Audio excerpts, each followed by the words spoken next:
Bien, muy buenas tardes y sean todos bienvenidos a este Salón de Pasos Perdidos, o Salón de Cuadros, o Salón de Conferencias del Senado, donde vamos a asistir a la primera conferencia del ciclo Arte en el Senado, un recorrido por la historia. Este programa de conferencias, en el que destacados autores de novela histórica e historiadores eligen un cuadro del Senado como referencia o ilustración de un episodio destacado de la historia de España, y es fruto de la iniciativa de la Asociación de Escritores con la Historia, cuyo presidente, don Antonio Pérez Henares, me acompaña en esta mesa, junto con el encargado de la conferencia inaugural, don José Calvo Pollato. A ambos, mi más afectuoso recibimiento, así como también a los patrocinadores de este programa, Sadiamo, representado por su director general, don José María Pino, y Carburos Médica, cuyo director, don Javier Godoy, también nos acompaña. Y sin más retraso, vamos a proceder a la inauguración de este ciclo, para lo cual tiene la palabra Antonio Pérez Henares. Gracias. La verdad es que estaba pensando una cosa. Las veces que he oído yo esto, y señor presidente del Senado, señorías, lo he oído muchas veces como periodista, pero nunca pensaba que lo iba a decir, señor presidente del Senado, señorías, señores, señoras, amigos. ¿Por qué estamos aquí? Pues esto salió, Escritores con la Historia. Hay una discusión en el seno de la Junta Directiva sobre cuándo empezó. Si fue una noche que estuvimos cenando Pepe Calvo Pollato y yo, o según otros, si fue una tarde en la Feria del Libro que estábamos de copas, Javier Sierra, Santiago Posteguillo y algunos más. La idea fue creciendo. Pensamos que era hora de que los escritores dijéramos algo sobre lo que estaba sucediendo con la historia de España. Dicen que los fue redando algunos. Finalmente, ahora decirles que la asociación es muy potente.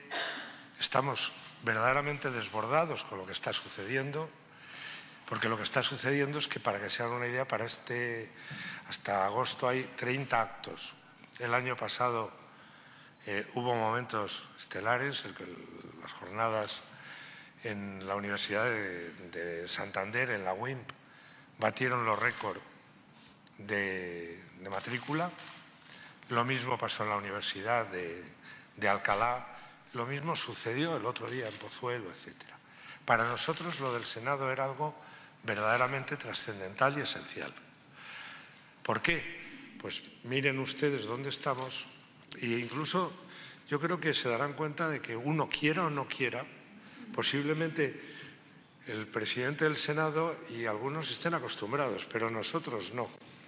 Y te sientes como el otro día en algo que estamos haciendo, conversaciones en la catedral, en la Catedral de Burgos, ¿no? Pues claro, si estás dando una conferencia en la Capilla de los Condestables el otro día, claro, en la de Santa Tecla, te sobrecoge un poco. Bueno, vamos a intentar sobreponernos y me van a permitir una cosa. Es un poco mi obligación como presidente de la sociedad, el decirles por qué hemos hecho esta sociedad y por qué queremos llevar esto adelante. Miren, La Nación, lo voy a leer porque normalmente nosotros no leemos nada, pero creo que el lugar y lo que intento decirles merece la precisión en las palabras. La nación, con la historia quizás más rica y asombrosa de la tierra, vive bajo la creencia de que debe avergonzarse de ella. El prejuicio ha sido asumido como una parte de un supuesto pecado original y ha ido más allá de la propaganda de naciones e imperios enemigos para convertirse en creencia propia y hasta en seña de identidad ideológica. Los españoles no solo estamos en cabeza de los crédulos en nuestra propia leyenda negra, sino que la enseñamos en las escuelas, la convertimos en dogma de una supuesta intelectualidad progresista en las cátedras universitarias y en posición ideológica dominante en no pocos medios de comunicación. Hasta tal punto llega que hasta el propio nombre y el patronímico común quema en muchas bocas y hemos convertido a España en este país y a nosotros en estepaisinos. Una buena parte de la población Anegada por ello, ignora su historia y la desprecia en la medida que la ignora o la entiende como un estigma colectivo. Las pulsiones nacionalistas y la educación desvertebrada sin relato común ha agravado aún más el problema y los libros de texto lo han exacerbado en ocasiones. Pero, y quizás debido a este acoso, a esa contumacia en la ofensa y el menosprecio, algo está sucediendo, algo se ha despertado y emerge con ímpetu. Los españoles queremos saber sobre nosotros mismos, quieren reconocerse en lo que fueron, quieren reencontrarse con España y en ella, y no en la avergonzada caricatura en la que se ha pretendido estabularles. Eso está pasando y se está haciendo visible desde los balcones a los estantes de las librerías. La historia de España, y esta es la gran novedad cada vez más pujante y para algunos sorprendente, apasiona. ¿Qué cosas? A los españoles. Y el auge de la novela histórica es creciente y sostenido, y reflejo de ese interés y esa auténtica hambre de conocimiento y de equilibrio y veracidad entre las visiones extremas e imperiales impuestas por la dictadura franquista con las no menos extremistas de un supuesto progresismo apócrifo pero hegemónico que propone como resultante y conclusión la vergüenza general por nuestro pasado y de todo cuanto lo simboliza y representa. La historia de España no cabe en un panfleto, ni a favor ni en contra, ni en el del enaltecimiento sin tacha, ni en el del oprobio sin límite. No puede ser compendiada en un tuit, ni reducida a un mitin, ni explicada a través de una soflama, ni juzgada con el esquema de valores de hoy como norma exigida de conducta en épocas, culturas, civilizaciones y situaciones pretéritas. No es un cuento de buenos y malos, cada cosa según su tiempo, cada hecho atendiendo a su circunstancia, nunca negra del todo, tampoco nunca de blanco inmaculado, pero siempre inmensa, trascendental, vientre de siguientes aconteceres, engendradora de nuevas criaturas, a su vez envuelta en luz y en sombra, como el hombre mismo, como la humanidad continua. Desde el principio casi de sus propios tiempos, de cuando en esta península llegó a su fin y se extinguió la primera especie plenamente humana, los neandertales, tal vez y muy posible a causa de lo que ahora somos parte todos, queridos cromañones, soberbiamente autocalificados por nosotros mismos como sapiens sapiens. No sin mezclarse, no sin que algo quedara en nosotros de la vieja estirpe. Y eso fue ya aquí, cuando nuestra tierra no tenía aún ni nombre, hace algo menos de 30.000 años, y luego ya bautizados y reconocibles en la historia y en la geografía, también aquí en esta Hispania, en boca de barcas, de escipiones, de íberos y celtas, y como no podía ser de otra manera, al estar colocados como una tienda de campaña en el cruce de todos los caminos entre mares y mundos, donde se produjeron todas las civilizaciones, todas las llegadas, todas las invasiones, todas las conquistas y reconquistas, desde el este, desde el norte, desde el sur, y de griegos, de fenicios, de sus primos de Cartago, de romanos, granero de trigo y emperadores, de suevos, vándalos, godos, que aquí dejaron de ser bárbaros, de moros y bereberes, que aquí se civilizaron, y algún árabe, donde el Islam alcanzó un esplendor y su última frontera, y por donde, por vez primera y única en el mundo, su conquista fue reconquistada enfrentándose a la peor de las tinieblas que ahora retornan sobre la humanidad entera, las yihad almorávides y almohades de hace 800 años. Todo ello pasó también aquí, y desde aquí, sin paréntesis ni solución de continuidad, ser nosotros entonces quienes se lanzaran hacia el oeste e hicieran la tierra primero el doble de extensa de lo que los hombres pensaron y luego la globalizaron circunvalándolo. Eso, y tan solo eso, habría de significar y significa, aunque no lo sepamos o no queramos saberlo, una prevalencia entre las grandes historias. Pero ya ven, un día negamos a Cortés y al otro permitimos sin casi ni rechistar que Portugal, que hizo todo lo que estaba en su mano para impedirlo, se intente apropiar de la gesta aquella primera vuelta al mundo, impulsada por la corona de Castilla, iniciada por Magallanes, a quien su país natal había repudiado y había encontrado aquí apoyo y patria, y finalmente realizada y concluida por Juan Sebastián Elcano. Inaudito e increíble, pero nuestra anormalidad cotidiana, despreciarlo. Y después, y hasta hoy, ya todo más conocido, aunque igualmente incomprendido: imperio, decadencia, invasión napoleónica, lucha por la independencia y todas las convulsiones internas hasta rematar en la peor de las guerras, la de matarnos entre nosotros con furor en los frentes, pero antes y después, atroz, civilmente, en tapias y cunetas, y atravesar la dictadura y alumbrar la libertad y la democracia sobre la que ahora, siempre la misma piedra, no falta quien escupa rebuscando el odio. Y todo ello sucedió aquí también, y todo ello debemos, necesitamos y queremos, porque resulta que queremos conocerlo. Acabo. Pero todo, sin antojeras ni cilicios, sin declaración impuesta de criminalidad previa y absoluta, sin el San Benito de la Nueva Inquisición que nos condena colectivamente a la hoguera como los apestados. Nuestra historia con mayúsculas y con minúsculas. Aunque haya quienes pretendan seguir empeñadas en ignorarla, retorcerla y ensuciarla, como si al igual que todos los pueblos de la tierra no tuviera ya los suficientes lamparones. Pero está resultando que no. Resulta que hay muchos más españoles que no desean seguir en este aprisco y con este pastoreo, sino en algo muy diferente y que se resume en una sola palabra: conocimiento, que quieren saber, y ese querer saber resulta ser la clave de lo que está pasando y creciendo. Y en esta aspiración ha de estar el primer combate contra el más poderoso de nuestros enemigos: la ignorancia y sus hijos trillizos, el desprecio, la vergüenza y el odio. Por eso, escritores y historiadores, condición que en muchos casos se conjunta, hemos iniciado este proyecto de Escritores por la Historia. La respuesta, se lo decía antes, ha sido espectacular. ¿Y por qué hoy en el Senado? Pues miren, ¿dónde estamos?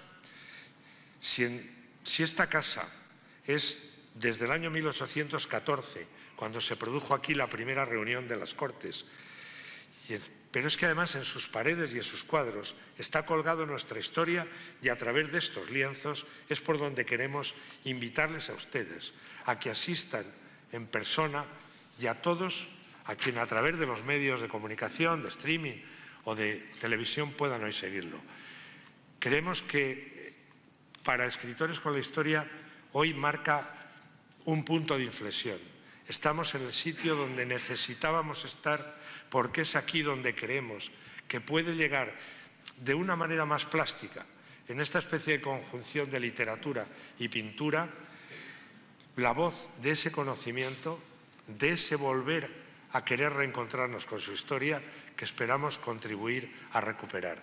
Muchas gracias y, de nuevo, gracias, presidente, por la generosidad de ofrecer de inmediato, en cuanto dijimos esto, esta casa donde efectivamente pues nos sentimos como en ella, porque al fin y al cabo esta es la casa de todos los españoles.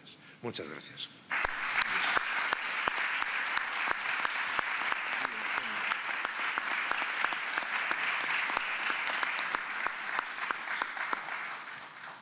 Muchas gracias, Chani. Tiene a continuación la palabra don José María del Pino, director general de Sadiamo. Sí, buenas tardes, presidente, queridos amigos Antonio, José Carlos, Javier. Obviamente yo no soy periodista, por lo tanto, y además mi papel aquí es muy distinto, voy a ser mucho más breve. No hacía falta ni decir que no soy periodista. Después de escucharle, evidentemente mi intervención no va a ser así. Yo soy médico, empresario, igual que Javier también somos empresarios, y lo primero es dar las gracias, como no puede ser de otra forma, a la asociación, al Senado, por supuesto, por permitirnos estar aquí en este sitio tan emblemático y tan de todos, ¿no? ¿Por qué no? Y a la Asociación de Periodistas por la Historia, Periodistas por la Historia, por permitirnos coorganizar estas jornadas que a mí me parecen muy interesantes, sin duda. Bien, dar las gracias y decir por qué estamos aquí, porque Sadiamo es una empresa que está implicada dentro de un grupo empresarial, la más importante, Sanitaria 2000, es un grupo empresarial editorial. Lo que hacemos nosotros son periódicos dedicados al mundo de la sanidad.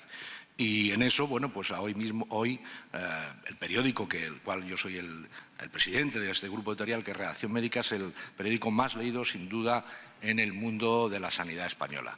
Bien, y el Senado a nosotros nos interesa especialmente, y tan es así como que tenemos un periódico dirigido a parlamentarios de sanidad, que es, digamos, a lo que nosotros nos dedicamos fundamentalmente en esa parcela de la empresa, a la sanidad.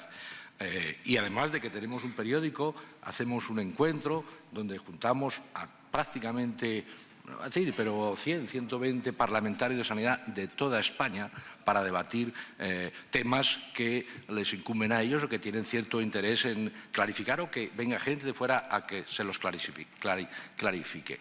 Pues llevamos ya, creo que 12 o 13 ediciones, con lo cual para mí el Senado es, bueno, pues muy querido. He venido aquí varias veces de mano de ellos. Por lo visto tienes una biblioteca excepcional, que yo no sé si la podríais ver, pero que sería fantástico que la pudieran enseñar, fantástica. Bien, pues esa es la vertiente dentro del grupo empresarial. Sanitario 2000 es una actividad editorial y, por otro lado, Sadiamo. Sadiamo es un OPC, es decir, una organización profesional de eventos y congresos. Y en este sentido, pues digamos, la vinculación es organizar eventos y congresos.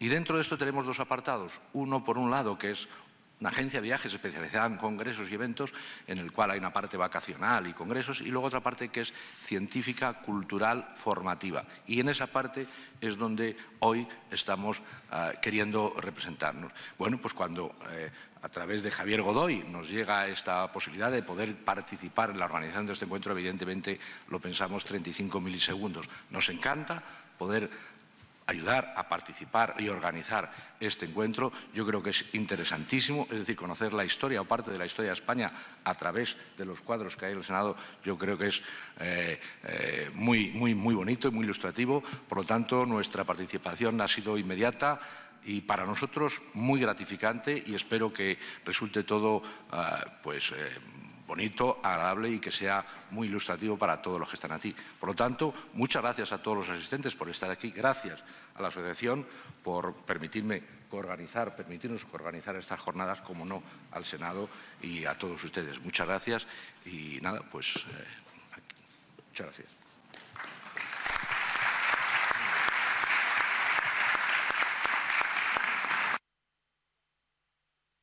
Muchas gracias, José María. Tiene la palabra Javier Godoy, director de Carburos Médica. Buenas tardes, excelentísimo presidente del Senado, señorías. Primero, dar las gracias a la Asociación Española de Escritores de la Historia por dar la oportunidad de participar en este acto, y a las señorías por acogernos a todos los que estamos presentes en este fabuloso Salón de los Pasos Perdidos. Es un honor para nosotros, para Carburos hoy, y para Gestam Biomasa, que le tocará otro día estar aquí con nosotros, poder estar y apoyar este reencuentro con la historia de verdad, que van a deleitarnos con la pinacoteca del Senado, los primeros autores reconocidos de la historia de España, de escritores de historia de España. Carburos Metálicos es una empresa que tiene más de 120 años. Solo hay 41 empresas vigentes que siguen trabajando, que nacieron en el siglo XIX. Una de ellas es Carburos. Tenemos más de 120.000 clientes activos y vivos. Tenemos un compromiso con ellos de sostenibilidad. Producimos y distribuimos algo que es invisible, pero es fundamental para la vida de las empresas, para la vida de las personas, para la alimentación, en las bebidas, en los hospitales. Como decimos nosotros, las cosas invisibles son importantes. Carburos tiene un fuerte compromiso con la responsabilidad social corporativa, y por todo esto nosotros nos apoyamos en tres pilares fundamentales, que es conservar nuestro entorno, nuestros medios, nuestra vida cotidiana, crecer, tenemos la obligación de crecer, respetando a nuestra sociedad, no nos gusta decir medio ambiente, a la sociedad y a la gente que nos rodea, y el cuidar a nuestros empleados, cuidar a la sociedad y cuidar a los que nos rodean. Por eso estamos implicados con la ONU para todo el proyecto de 2030 de sostenibilidad y protección del mundo actual, y en concreto este acto se encaja en el artículo 4, que es potenciar la cultura y la educación de calidad. En el artículo 17 también, que es la de fomentar la sostenibilidad de la sociedad del 2030, que es un documento que hemos firmado un montón de empresas a nivel mundial. Simplemente dar las gracias otra vez al Senado, a la Asociación de Escritores por la Historia, que nosotros en nuestra modesta colaboración siempre estamos presentes. Estamos más presentes, como dice Chema, en el mundo médico. En el mundo médico hacemos más cosas bonitas, pero bueno, hemos considerado que la cultura también puede ser un punto importante. Muchas gracias.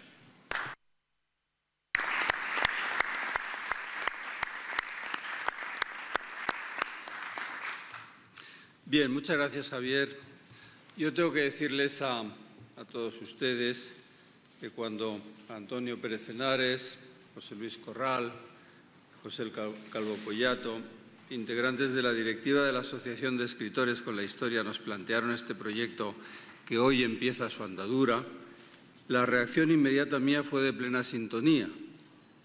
Sintonía con la idea que anima este ciclo de conferencias y sintonía también con la actualidad y, por tanto, con la oportunidad del proyecto. Me parece que el binomio que da título al ciclo de conferencias que hoy arranca, Arte en el Senado, un recorrido por la historia, es perfectamente elocuente con los fines que persigue. En primer lugar, a lo largo de los próximos meses vamos a hablar del arte en el Senado, en concreto de varias obras representativas de su excelente colección de pintura, una colección que no diré que es desconocida, pero sí que no es tan conocida como se merece, tanto por su calidad como por su variedad. Variedad porque en ella podemos encontrar desde una rica galería de retratos de políticos y personajes españoles de los siglos XIX y XX hasta también, por ejemplo, una interesante selección de obras de artistas contemporáneos. En el Palacio del Senado tenemos todo eso y también, sobre todo, tenemos aquello que en concreto va a servir de inspiración a los conferenciantes y a todo el público que acuden ustedes a sus charlas.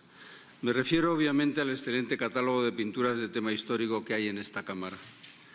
Cuando digo tenemos, me estoy refiriendo obviamente a todos los españoles y por eso siempre me ha parecido una paradoja pendiente de subsanar que esta Cámara parlamentaria, sede de la soberanía nacional, cuente con unos fondos artísticos de tanto interés, pero que estos no sean todo lo conocidos que deberían ser, pese a que las puertas de este edificio estén abiertas siempre al público. Por tanto, les aseguro que entre las prioridades de mi etapa en la presidencia del Senado siempre ha estado hacer todo lo posible para contribuir a un mejor conocimiento social del patrimonio artístico que aquí se custodia. Eso por un lado. Y luego está el segundo miembro del binomio, el recorrido por la historia de España, que va a ser ilustrado por los cuadros que aquí se exponen. Y aquí entra la oportunidad a la que antes aludí. Oportunidad porque hoy en España es detectable un creciente interés social por el conocimiento de nuestra historia nacional, una historia que es larga, rica, variada y, sobre todo, apasionante. Me parece que eso es una buena noticia. Me parece bueno que poco a poco vaya cobrando fuerza la demanda de un conocimiento cabal y ajustado a los hechos reales de nuestro pasado. Un conocimiento que rehuye de los vanos triunfalismos, tanto como de los absurdos complejos y sanbenitos. Y que no se guía ni por la nostalgia ni por el arrepentimiento, sino por el único afán de adquirir una ponderada conciencia histórica sobre la que sustentar una mejor comprensión de lo que los españoles somos hoy y podemos llegar a ser en el futuro. Creo, pues, que es de la máxima importancia que desde las instituciones públicas y desde la sociedad civil seamos capaces de poner todos los medios a nuestro alcance para dar una adecuada respuesta a esa demanda, que si es de indudable interés general en cualquier circunstancia, lo es con mucho más motivo en la actual, por razones sobradamente conocidas. De ahí, por tanto, que esta iniciativa propuesta por la Asociación de Escritores con la Historia no me pueda parecer más pertinente y atinada, y que yo la respalde con el mayor entusiasmo. Porque para el Senado, sin duda, es todo un lujo poder contar con un elenco de escritores e historiadores de reconocido prestigio intelectual y de probadas dotes divulgadoras para este ciclo de conferencias cuyo hilo conductor va a ser los cuadros de género histórico que cuelgan en los distintos salones y estancias de este palacio. Y gracias a ello, a lo largo de los próximos meses, vamos a poder profundizar en algunos de los episodios más relevantes de nuestro pasado nacional. Y lo vamos a hacer aquí, en este edificio que ha sido escenario relevante de la actividad política de los 2 últimos siglos, aunque bien es cierto que con las discontinuidades y los vaivenes marcados por las turbulencias asociadas a la difícil forja de nuestro moderno Estado liberal y democrático. Una forja cuyo exitoso desenlace son las 4 décadas de democracia constitucional que arrancaron en 1978. Como seguramente ustedes conocen, la historia parlamentaria de este antiguo convento de agustinos calzados arrancó el 2 de mayo de 1814, cuando en su iglesia, el hoy antiguo Salón de Plenos, se reunieron las Cortes Generales tras su llegada a Madrid desde Cádiz. La colección de cuadros de género histórico del Senado empieza a formarse algunas décadas después, en la segunda mitad del XIX, en la época en que el nuevo Estado liberal busca actualizar y difundir los símbolos de nuestra unidad nacional entre los españoles, que ya no son meramente los súbditos de un mismo rey, sino que comparten una creciente aspiración de forjar una comunidad política moderna de ciudadanos libres e iguales. Lógicamente, nuestra historia común de muchos siglos es una fuente abundante de esos símbolos de unidad, al igual que la escultura o que la arquitectura, que en aquel entonces recupera estilos del pasado. La pintura de género histórico es uno de los medios empleados para la difusión de nuestras señas de identidad histórica. A esa motivación respondían, por ejemplo, las convocatorias de exposiciones nacionales de la época, patrocinadas por el Gobierno y la Real Academia de San Fernando. Generalmente las obras premiadas en esos certámenes eran adquiridas por el Estado para su emplazamiento en diversos edificios públicos. Y fue así, precisamente, como el Senado obtuvo una de las primeras piezas de su colección, el cuadro de Eduardo Cano de la Peña, Cristóbal Colón en el convento de la Rábida, galardonado en la exposición de 1856. Creo que esta es una de las pinturas seleccionadas para la conferencia que se implantará en este ciclo. En otros casos era el propio Senado el que acordaba realizar directamente el encargo a algún pintor de renombre de una obra sobre un tema concreto. Tal fue, sin ir más lejos, el caso de esta conversión de Recaredo, de Antonio Muñoz de Gren, que pueden ustedes contemplar aquí en este Salón de Pasos Perdidos y que es el que inspira la conferencia inaugural de esta tarde, que va a correr a cargo de José Calvo Pollato. Y lo mismo cabe decir de los otros 3 lienzos que están, de gran formato, que están en este salón. La rendición de Granada, de Francisco Pradilla, la entrada de Roger de Flor en Constantinopla, de José Moreno Carbonero, y la jura de la Constitución por Su Majestad la Reina Regente doña María Cristina, de Joaquín Sorolla. Por cierto, la mención de este último me sirve para ejemplificar que no son solo los acontecimientos relevantes de la historia de España en los siglos pasados los que inspiran los temas de la colección del Senado. También la historia contemporánea, o la más reciente, sirve como motivo, tal como vemos, además de en este gran cuadro de Sorolla, en la muerte del Marqués del Duero de Joaquín Agrasot, que está en otra de las salas, o en la coronación de Quintana de Luis López y Piquer, que está en el pasillo justo detrás de esta sala. Esta última obra, que reproduce la ceremonia celebrada aquí en el Salón de Plenos en 1855, me da pie a sí mismo para mencionar otro curioso apartado de la colección artística del Senado, y que es de las pinturas que, como si de un juego de espejos se tratase, tienen como tema determinados acontecimientos sucedidos en la Cámara o su propia actividad cotidiana. Debemos estas obras fundamentalmente a Asterio Mañanós, quien fue, además de conservador de las pinturas del Senado, en las 2 primeras décadas del XX, actuó como una especie de cronista pictórico, él era pintor, de estampas y episodios parlamentarios en los que aparecen pormenorizadamente retratados políticos y dignatarios de la época en distintos espacios y eventos de la Cámara. Podrán verlo en la sala a continuación, que está aquí al lado, que se titula como Sala Mañanos, donde se reúnen la mesa del Senado y la Junta de Portavoces de aquí del Senado, que está adornada por 2 cuadros de una actividad de este salón, y verán ustedes además, si pueden verlo luego, cómo el salón está exactamente igual que a primeros del siglo XX, y del Salón de Plenos antiguo, una actividad también de la celebración de un pleno, donde el salón está exactamente igual que como estaba a principios del siglo XX. Pues bien, en esta sede de la democracia parlamentaria, en este espacio concebido para la deliberación política, vamos a hablar de la historia de España. Sin duda creo que es un buen sitio para hacerlo. Dejó escrito Raymond Aron que nuestra conciencia política es y no puede dejar de ser una conciencia histórica. Y es así, porque queramos o no, todos pensamos históricamente. Intentamos situar nuestro mundo presente en un devenir que le dota de sentido, que nos proporcione las claves que nos ayuden a entenderlo. Y la conciencia histórica es, por eso, conciencia política. Aunque no debe de ser de ningún modo una conciencia politizada, porque la historia, sí, es un diálogo permanente del presente con el pasado, pero ese diálogo siempre debe practicarse con honradez intelectual y sin servidumbres ideológicas. Es inevitable que nuestras preguntas al pasado estén marcadas por nuestras inquietudes del presente, pero eso jamás nos autoriza a deformar o tergiversar el ayer a nuestra conveniencia de hoy.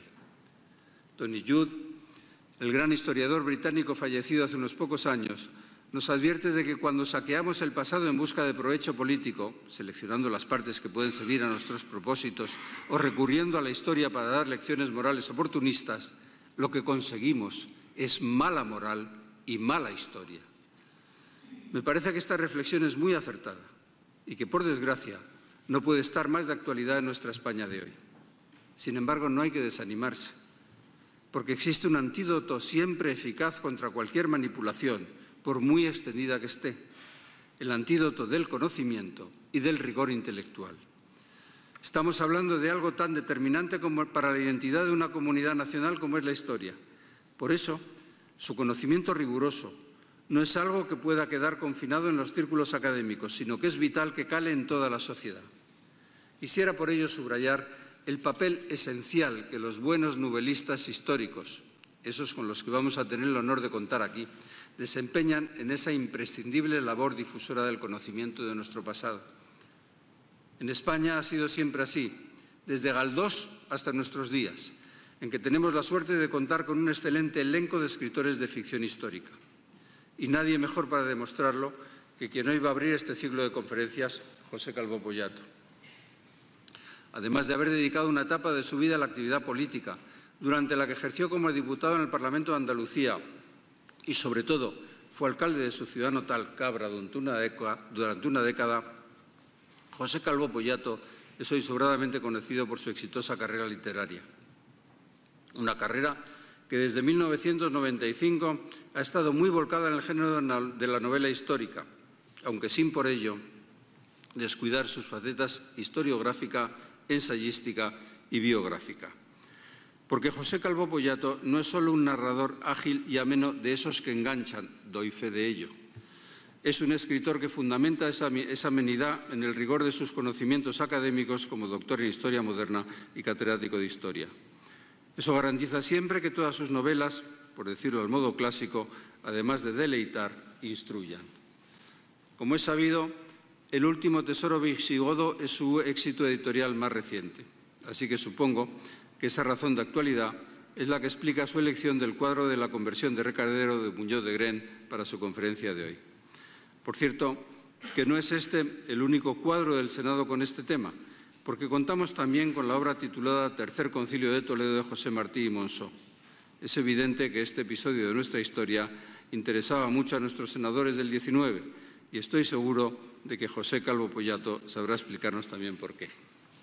Así que no me extiendo ya más y con el mayor interés le cedo el uso de la palabra para que dé inicio a su conferencia. Muchas gracias.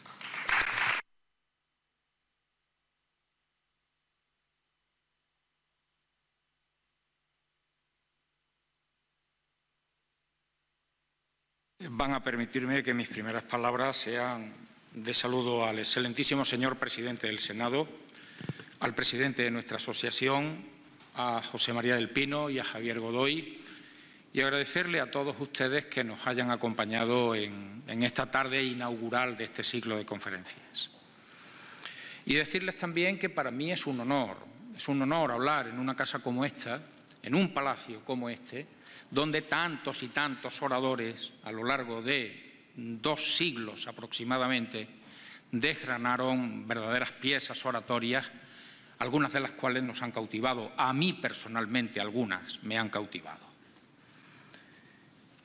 Los cuadros que ustedes ven aquí, a los que ha aludido antes el presidente, reflejan momentos muy distantes en el tiempo, pero de un enorme interés a la hora de recordar cómo se fue construyendo nuestro pasado histórico.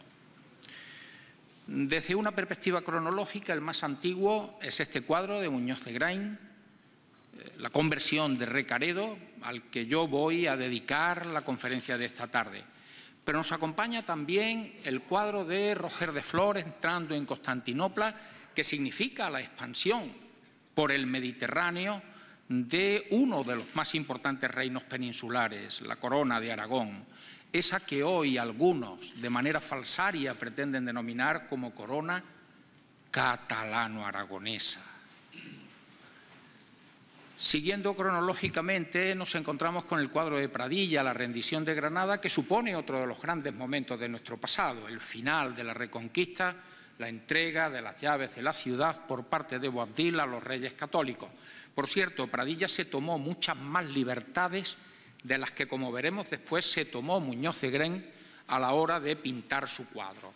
Isabel no estuvo en ese momento nunca y es la gran protagonista del cuadro junto a Fernando. Isabel no estuvo nunca recogiendo esas llaves ni la escena se produjo nunca de esa manera.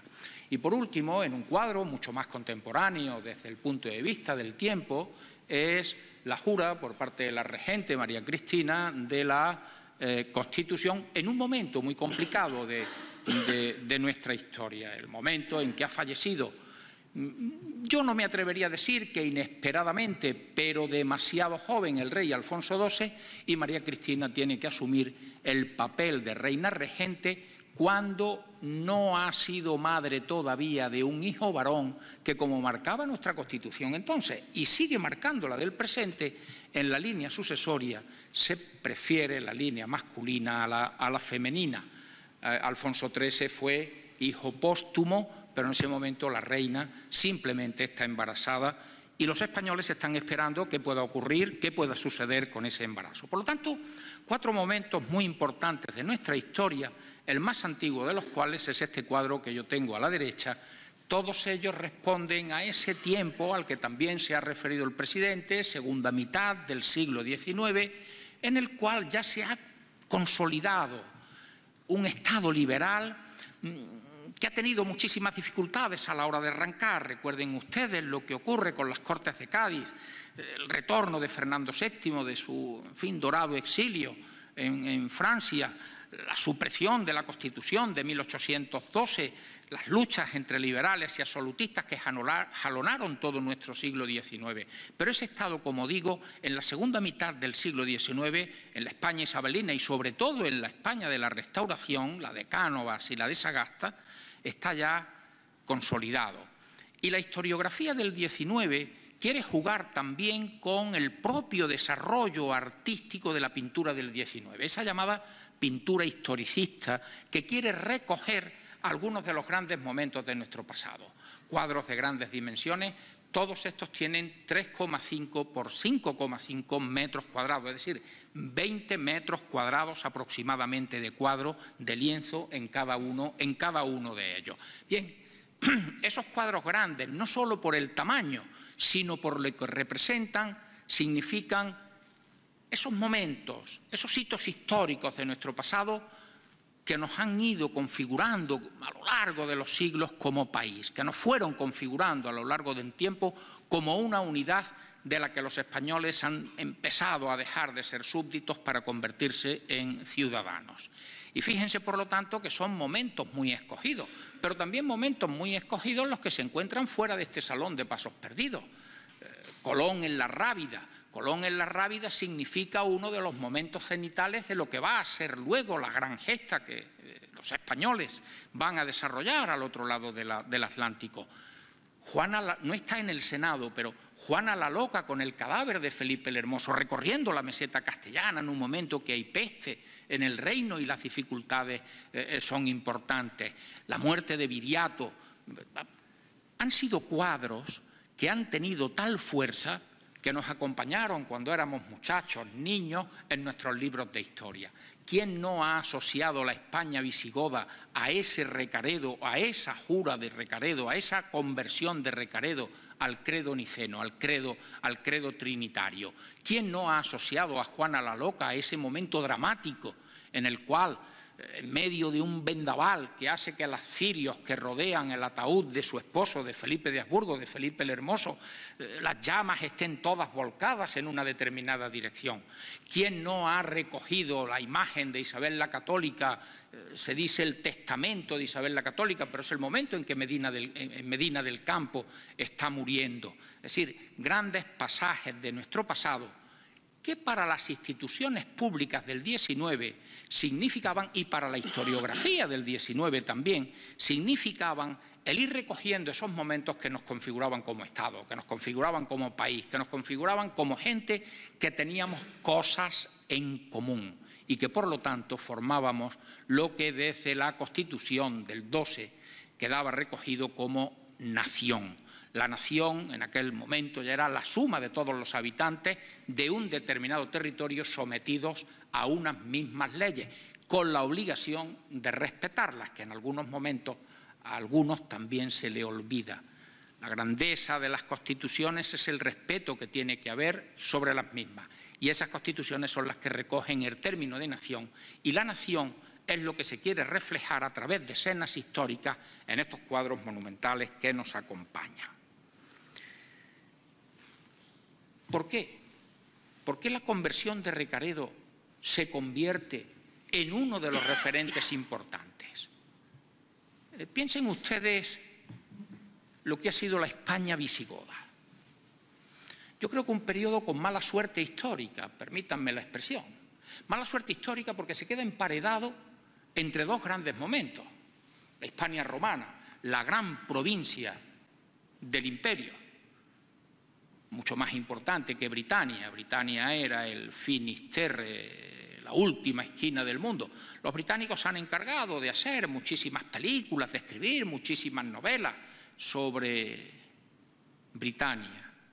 Nosotros tuvimos que esperar a que llegara Santiago Posteguillo para empezar a contarnos que nosotros teníamos una provincia extraordinaria que había aportado grandes cosas, grandes emperadores, grandes pensadores, grandes filósofos, grandes poetas, en definitiva, esa gran provincia. Y después del mundo romano, Al-Ándalus, cuando Córdoba se convierte en la ciudad más importante de Occidente. Nunca tuvo 1 millón de habitantes, esas son las exageraciones que se nos han contado. Pero si pensamos que ciudades como París o Londres de la época tenían 15, 20.000 habitantes y Córdoba probablemente entre 300.000 y 400.000, no necesitamos de mayores explicaciones. Los visigodos se quedaban en medio de ese mundo romano y de Al-Ándalus.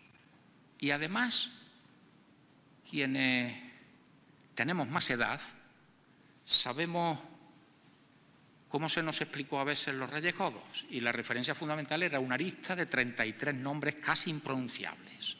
Suintila, Chindasvinto, Recesvinto, Bamba, Hervigio, Vitiza.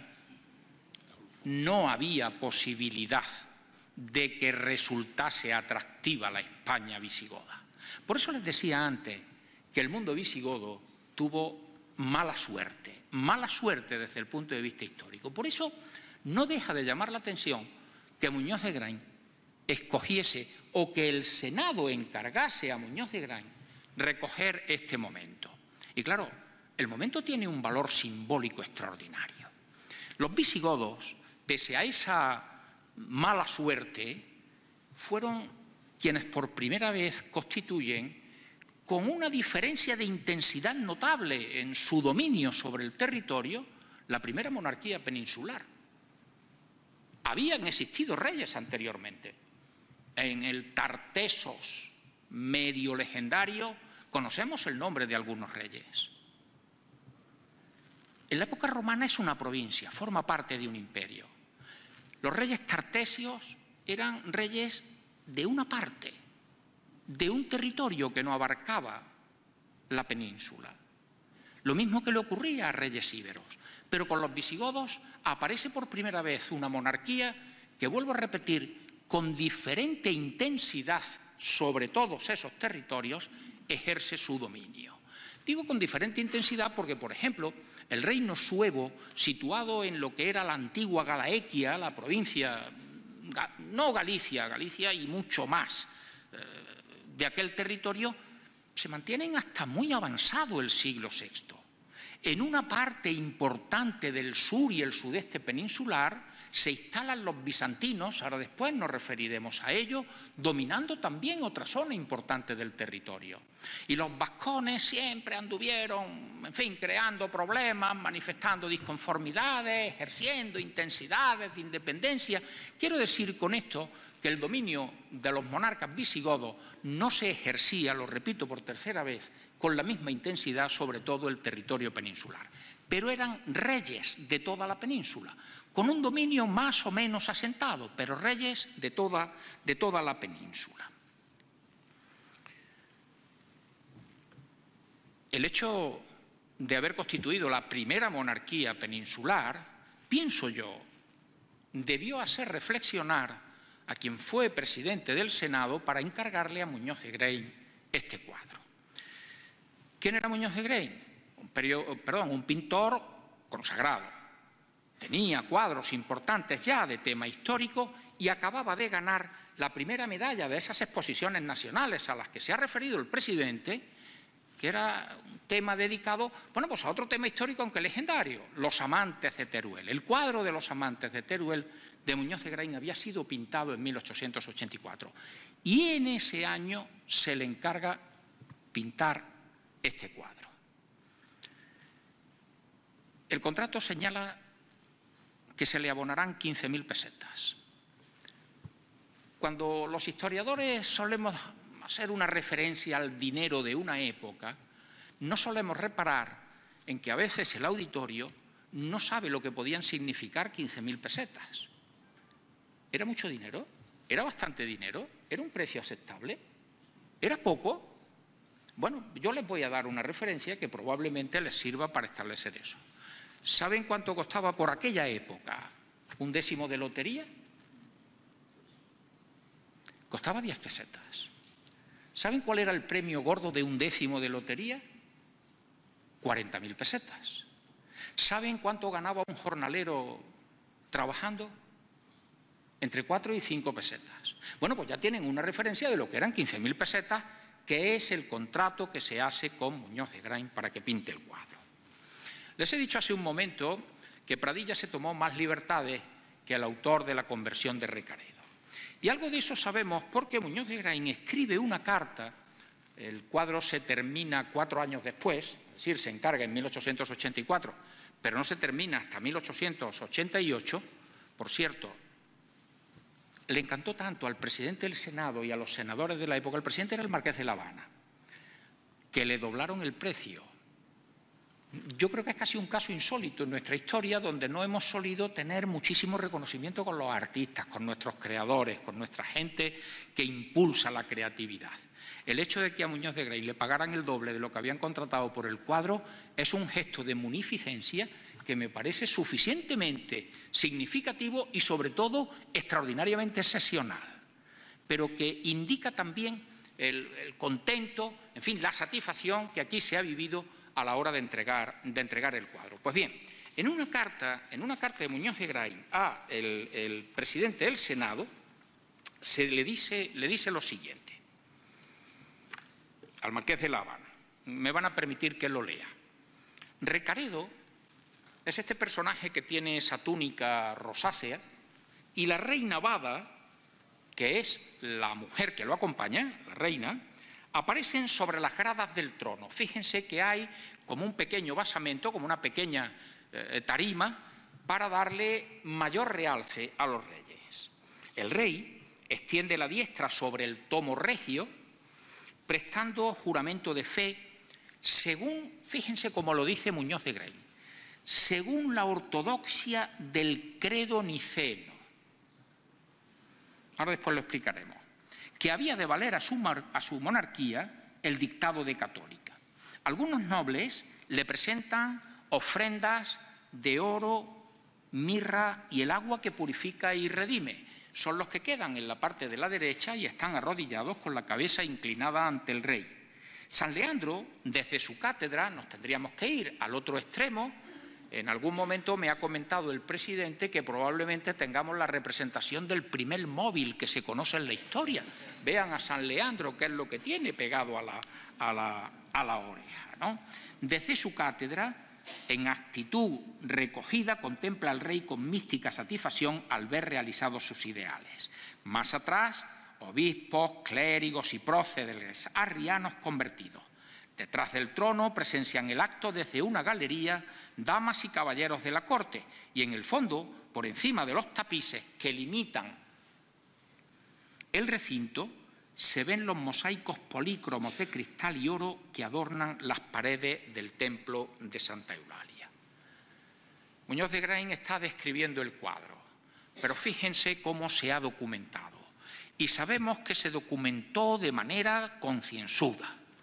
Él era profesor de la Escuela de Bellas Artes y le tuvo que pedir al director general de Instrucción Pública un permiso para poder documentarse y hacer el cuadro. Estuvo mucho tiempo en la biblioteca del Escorial, viendo actas de los concilios, de cómo funcionaban los concilios de Toledo, que serán posteriores al momento que aquí se recoge casi todos ellos, este es el tercero, e información sobre cómo era la monarquía visigoda.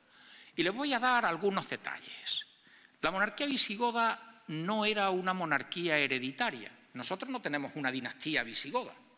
Hemos tenido la dinastía de los Austrias, los Trastamara, los Borbones, pero no hay una dinastía visigoda.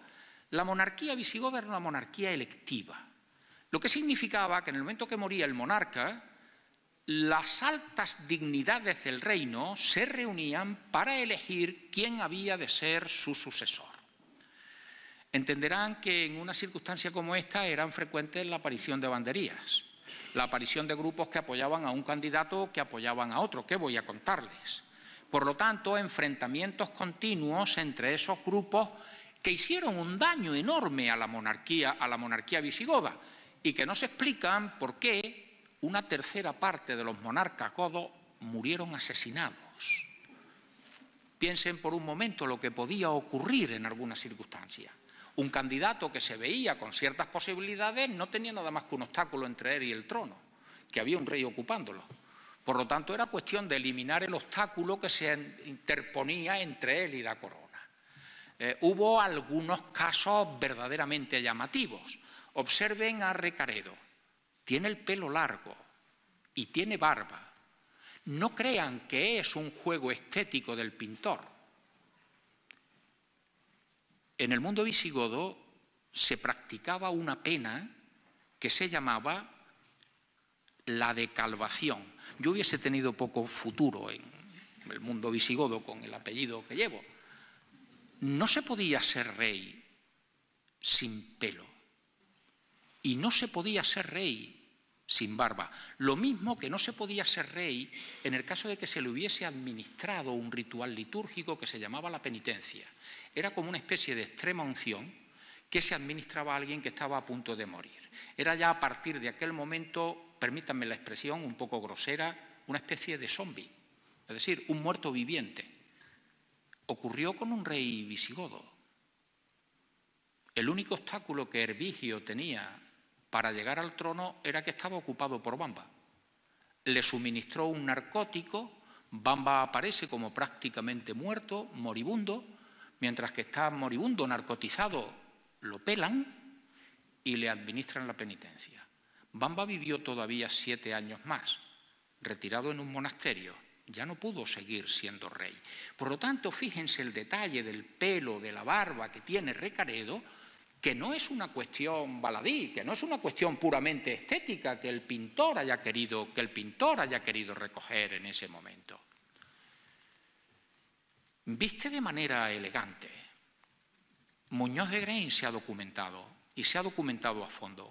Los monarcas visigodos vestían de una manera muy sencilla, como sus nobles, y sus nobles vestían de manera muy diferente a como vestía el pueblo. Vestían casi todos de la misma forma.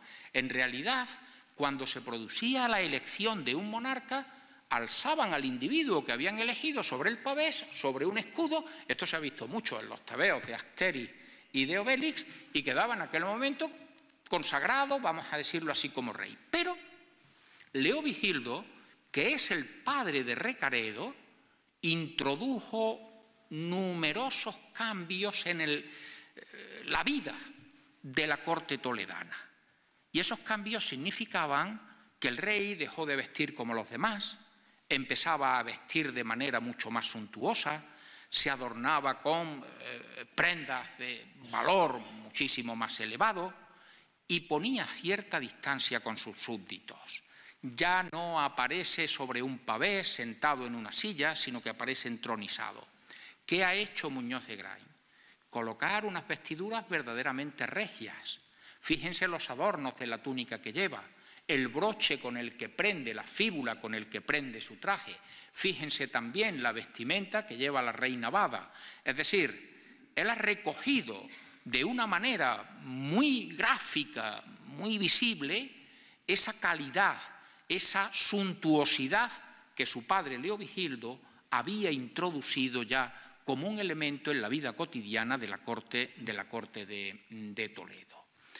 Se queja Muñoz de Grain en que tiene muy poca información para poder pintar el cuadro. Fíjense cómo trata de documentarse y le dirá en la carta al marqués de La Habana: he querido hacer una escena, fíjense, para quienes escribimos novela histórica es muy importante, he querido hacer una escena verosímil, es decir, creíble, y por lo tanto creíble sobre fundamentos.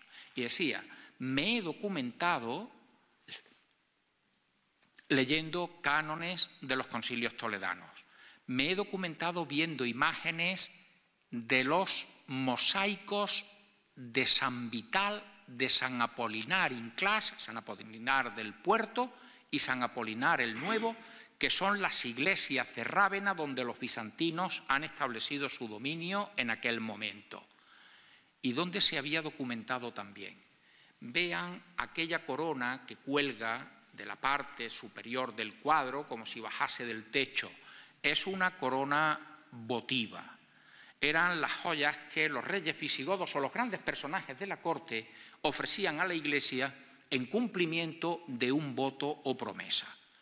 Eran, muy poco tiempo antes de que Muñoz de Grain pintara el cuadro, completamente desconocidas. Forman parte de lo que se conoció como el tesoro de Guarrazar. Ese tesoro de Guarrazar y su descubrimiento fue lo que a mí me llevó a escribir la novela El último tesoro visigodo, que supuso su conocimiento por parte del público un verdadero escándalo nacional que, en mi opinión, llevó a que se impulsase la construcción del Museo Arqueológico Nacional. Fíjense, por lo tanto, cómo ha ido documentándose. ¿Por qué coloca a San Leandro? San Leandro no es la mayor autoridad eclesiástica de la España visigoda del momento. San Leandro es arzobispo de Sevilla. Y Sevilla es una diócesis importante, pero está por detrás de Toledo y está por detrás de Mérida. ¿Por qué no está ahí el obispo o arzobispo de Toledo o el de Mérida? Porque ha sido Leandro el que ha tenido una influencia extraordinaria en convencer a Recaredo de algo que desde el punto de vista histórico tenía una importancia extraordinaria. Los visigodos no sabemos con exactitud el número de los que eran, pero pueden situarse entre los 200.000 y los 300.000 aproximadamente. La población que hay cuando se produce la invasión visigoda en España, eso que denominamos los hispanorromanos, podían estar entre los 4 y los 5 millones. Estos son siempre cálculos aproximados. Entiendan, no había padrones, no había registros de ningún tipo y, por lo tanto, son cálculos, si ustedes quieren, hasta cabalísticos. Pero sí sabemos que aproximadamente la población hispanorromana era 10 veces, como mínimo 10 veces superior a la población visigoda. Y tenían diferentes religiones. Los visigodos eran arrianos, es decir, consideraban que Dios Padre era superior a las otras dos personas de la Santísima Trinidad. Es decir, el Padre tenía mayor nivel divino que el Hijo y que el Espíritu Santo. Eso era lo que sostenía Arrio. Y Arrio era uno de los grandes clérigos de la Alejandría de principios del siglo IV, un hombre con una influencia extraordinaria. Y es el momento en que se están debatiendo muchísimos de los grandes dogmas de la religión cristiana. En el año 325, en el Concilio de Nicea, se decide establecer el credo, lo que se ha llamado el credo niceno, el credo de Nicea. Esa ortodoxia del credo niceno a la que alude Muñoz de Grain en su carta al Marqués de La Habana, en el que se habla que Padre, Hijo y Espíritu Santo son tres personas distintas, pero constituyen un solo Dios y todos en un plano de igualdad. Los visigodos eran arrianos. Les había predicado la religión un tal Ulfilas. Por cierto, había traducido la Biblia al godo. Hoy lo que se conserva es un resto, nada más, en un denominado Codex Argenteus que se guarda en la Universidad de Uppsala, en Suecia. Eran arrianos. La inmensa mayoría de la población hispano-romana era cristiana romana, digamos católica, para poder entendernos. Y por lo tanto había una separación religiosa que probablemente a la gente de nuestro tiempo, del siglo XXI, en que hemos convertido la religión en una cosa particular, de menor importancia en nuestras vidas, de la que tenía en otro tiempo, la diferencia religiosa marcaba diferencias fundamentales entre un pueblo y otro. Pero es que había diferencias legales. Los visigodos no se regían por la misma legislación que se regían los hispanorromanos. Los visigodos se regían por el llamado Código de Eurico, mientras que los hispanorromanos se dirigían por el llamado Breviario de Alarico. Tenían jueces distintos, administración de justicia diferente. En caso de que hubiese un conflicto entre un visigodo y un hispanorromano, la legislación que se aplicaba era la visigoda y los jueces que juzgaban eran los jueces visigodos, con lo cual el hispanorromano tenía muchísimas posibilidades de sacar adelante con éxito el pleito que le enfrentaba a un visigodo. Fíjense, por lo tanto, una sociedad separada religiosamente, una sociedad separada desde el punto de vista legislativo y, por lo tanto, una sociedad separada desde el punto de vista legal. Pero los reyes visigodos eran reyes de todos esos súbditos en los que había enormes diferencias. ¿Cuál es el papel de Leandro? Convencer a Recaredo de que la religión de menos de la 10ª parte de la población no puede imponerse sobre la religión de la inmensa mayoría de la población. Y por lo tanto, que abandone la religión arriana y se convierta al no cristianismo, los arrianos eran al fin y al cabo cristianos, se convierta a lo que hemos venido en denominar como catolicismo. El cuadro empieza a tomar significado, la importancia del cuadro empieza a tomar un significado histórico extraordinario. La decisión de Recaredo de abandonar el credo arriano, de abjurar del arrianismo y aceptar la doctrina de Roma, aceptar el credo niceno, era el primer paso, digo el primero, para la igualación religiosa, para que hispanorromanos y visigodos no tuviesen diferencias religiosas que eran fundamentales.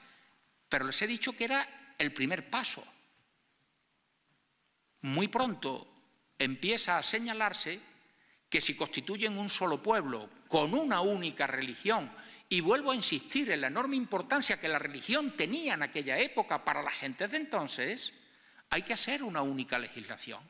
Y por lo tanto, el Código de Eurico y el Breviario de Alarico, por el que se regía una comunidad y otra comunidad, tenía que quedar desfasada. Esa va a ser labor de los sucesores de Recaredo. Chindasvinto y sobre todo Recesvinto elaborarán lo que se llama el Liber Judiciorum, el libro de los juicios. Libro de los juicios que servirá, fíjense ahora, si todo esto empieza a cobrar importancia, que servirá de base para la legislación cristiana de la Edad Media. Cuando Alfonso X el Sabio recopile toda esa legislación, se traduzca del latín el Liber Judiciorum y se convierta en el Fuero Juzgo, El fuero juzgo es la base legal más importante de los reinos cristianos, de la corona de Castilla, me refiero, en este caso, durante la Edad Media. Fíjense lo que significa la decisión que está tomando Recaredo en ese momento. Un Recaredo que ya tiene la corte en Toledo. Hay una creencia muy extendida, pero que no responde exactamente a la realidad, y es que cuando los visigodos que están instalados a caballo a ambos lados de los Pirineos, ocupando una parte importante de lo que entonces era la Galia y otra parte importante de lo que entonces era Hispania, han sido vencidos por los francos en la batalla de Boyé, en el año 507. Y suelen contar siempre los libros de historia. En ese momento los visigodos repasan los Pirineos, ¿sí?, abandonan los territorios que tienen en la Galia, y lo que había sido hasta entonces el denominado Reino de Tolosa, tenían en Tolosa, Toulouse, su capital, se convierte en el Reino de Toledo. No fue exactamente así. Los visigodos ciertamente repasan los Pirineos y se concentran fundamentalmente ya en la península ibérica, pero seguirán manteniendo un territorio más allá de los Pirineos que, fíjense si tiene recorrido histórico, ellos lo denominaban la Septimania, pero luego han sido Carcasona, Perpiñán, ciudades del Rosellón y la Cerdaña que pertenecieron a la monarquía hispánica hasta el Tratado de los Pirineos firmado en 1659. Pero cuando cruzan los Pirineos después de la derrota de Boyé, no instalan la capital en Toledo. Les he dicho antes la fecha, es 507, pero cuando esa capital se instala en Toledo es hacia el año 550. Lo hará Atanagildo, que es uno de esos reyes que se ha sublevado contra el monarca que en aquel momento hay y ha hecho algo que los visigodos harán en alguna ocasión más.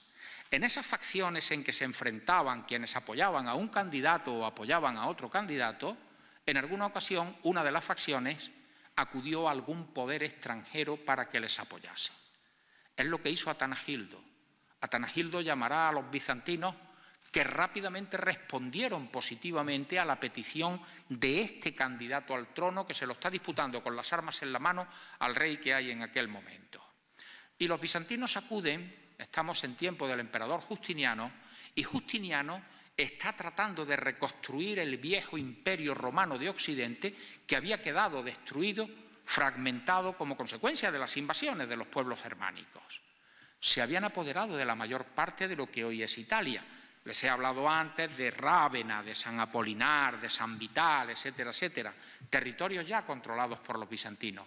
Estaban controlando lo que entonces era la Mauritania, es decir, una parte importante del norte de África. Les dicen que vengan a la península ibérica y vinieron rápidamente a apoyar a una de las facciones en conflicto. Pero una vez que Atanagildo termina por imponerse y convertirse en rey, los bizantinos permanecieron durante más de 3/4 de siglo. Eso va a explicarnos, fíjense, yo como profesor de historia he defendido mucho siempre la cronología, esa de la que parece que muchos de mis colegas huyen como una especie de peste. Fechas no, eso es una locura. En historia los hechos ocurren con dos coordenadas, en un momento determinado y en un sitio determinado, el espacio y el tiempo. Y si no tenemos en cuenta el espacio y el tiempo, estamos perdiendo dos referencias que son fundamentales para poder entenderlo. Fíjense, ¿cuándo han venido los bizantinos llamados por Atanagildo? En torno al año 540. ¿Cuándo es rey Leovigildo? El sucesor de Atanagildo, en los años siguientes. ¿Cuándo se ha producido la presencia bizantina en España? En los años en que está reinando Leovigildo. ¿Cuándo puede llegar la influencia de esa majestuosidad en el vestir, de esas formas cortesanas, de esa manera de poner distancia entre el rey y los súbditos y convertir la corte en algo de lo que se tiene ya un acceso mucho más difícil? En ese momento no podemos perder de vista la influencia de los bizantinos en la península ibérica para poder entender cómo han cambiado determinadas formas que Muñoz de Grain recoge de una manera extraordinaria en ese cuadro. ¿Dónde se celebró la conversión de Recaredo? Desde luego en Toledo. ¿Pero en qué iglesia? No lo sabemos. Probablemente Muñoz de Graín la sitúa en Santa Leocadia. Pero ¿y si yo les digo que había 3 iglesias dedicadas a Santa Leocadia en Toledo? Una en el lugar donde se dice que nació, otra en el lugar donde se dice que muere, que es martirizada, y otra en el lugar donde se dice que fue enterrada. Por lo tanto, 3 iglesias bajo la advocación de Santa Leocadia. Pero es que hay alguna iglesia muy importante más en el Toledo de la época visigoda. La iglesia de los santos apóstoles Pedro y Pablo, en la cual se celebraron muchos de los concilios de Toledo, también en Santa Leocadia.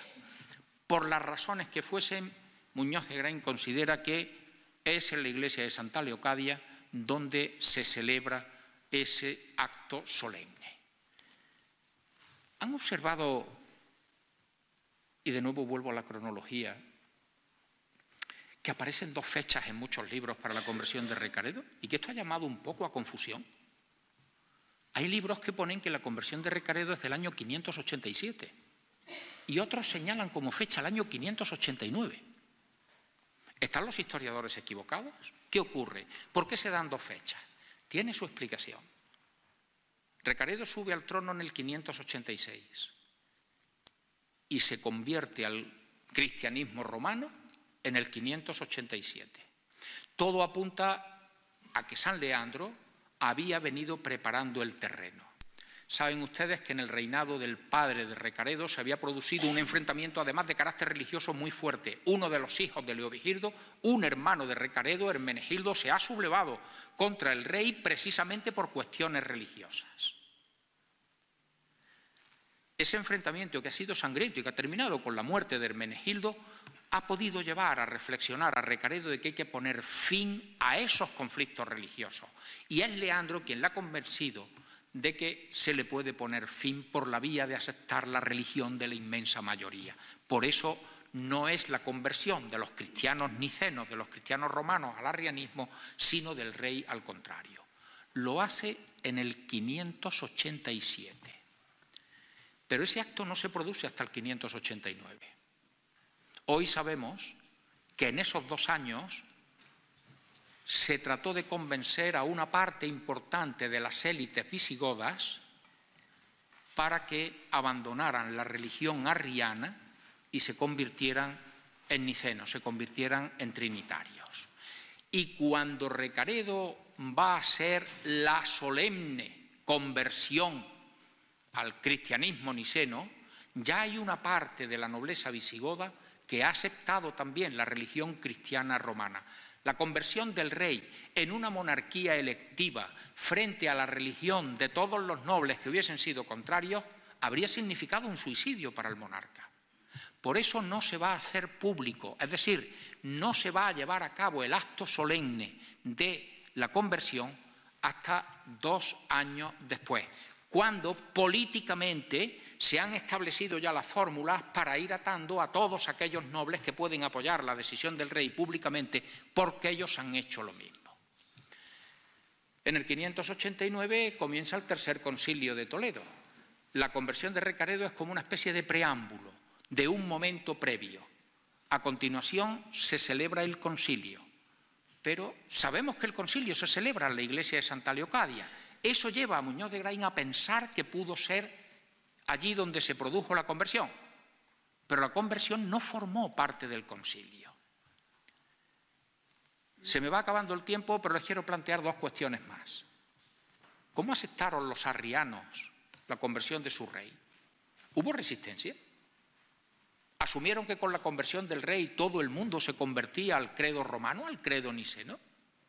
Y 2, ¿qué consecuencias prácticas, a algunas me he referido ya, tuvo la conversión de Recaredo en el terreno real, de la política real del reino? Hubo alguna resistencia, no muy importante. El obispo arriano de Mérida, Masena, no se convirtió fácilmente. La madrastra de Recaredo, segunda esposa de Leovigildo, y por lo tanto no era su madre, sino la mujer de su padre, la reina Goswinta, organizará incluso alguna conjura para acabar con la vida del rey. Ya saben que eran muy aficionados los visigodos a esto de quitarse reyes de en medio por la vía violenta y rápida. Hay, por lo tanto, una resistencia, pero no importante. Parece ser que la gran masa del pueblo visigodo responde a la conversión del rey haciendo lo mismo, lo cual significaba que se podían empezar a celebrar matrimonios mixtos, matrimonios entre hispanorromanos, visigodas, hispanoromanas. Es decir, empieza a construirse un único pueblo y donde antes había habido grandes diferencias, empiezan ahora a ir trabándose relaciones importantes de unificación. Y segunda cuestión, ¿qué cuestiones prácticas sobre la realidad histórica del momento tiene la conversión del rey? Pues el enorme poder que la Iglesia romana va a ir consiguiendo a partir de ese momento. Hasta entonces lo había tenido la Iglesia arriana, que era, digamos, la religión oficial de los reyes y la religión oficial del pueblo que dominaba el territorio. Eso ahora cambia. Muchas iglesias que estaban consagradas según el credo arriano pasaron a convertirse en iglesias romanas, en iglesias cristianas romanas. Pero es que los obispos se convierten en garantes de la aplicación de la ley, en garantes del cumplimiento de la normativa que emana de la corte, que emana de Toledo y que llega a lugares muy alejados de la península. Serán los obispos los garantes de confirmar que eso se está haciendo. Es decir, se convierten en una especie de autoridad paralela sobre las autoridades civiles a las cuales vigilan y controlan. Fíjense, Tercer Concilio de Toledo, 589. ¿Cuántos concilios se habían celebrado antes de él? 2. ¿Saben cuántos concilios se celebran a partir de del 589 hasta el 702 que se celebra el último? 17. Es decir, la prohibición de celebrar concilios en la Iglesia cristiana que estaba establecida con anterioridad a la conversión de Recaredo desaparece. ¿Y en qué se convierten esos concilios? En instrumentos de gobierno. No solo asiste el rey, no solo asisten los nobles. Rey y nobles acompañan a quienes se reunían en los concilios, que eran los obispos y las grandes dignidades eclesiásticas. ¿De qué se trata en esos concilios? De materias religiosas. Por ejemplo, se discutió muchísimo el celibato del clero. El rey Witiza era contrario a que los clérigos siguieran siendo célibes. Pero se debaten también numerosas cuestiones que afectan a la política civil del reino. Los reyes tendrán que ser ungidos, se condenará de manera gravísima el asesinato del rey, porque en el momento que el monarca es ungido se le considera persona sagrada y que ha recibido el poder de Dios, empiezan a ser rex hispaniarum gratia Dei, lo son por la gracia de Dios.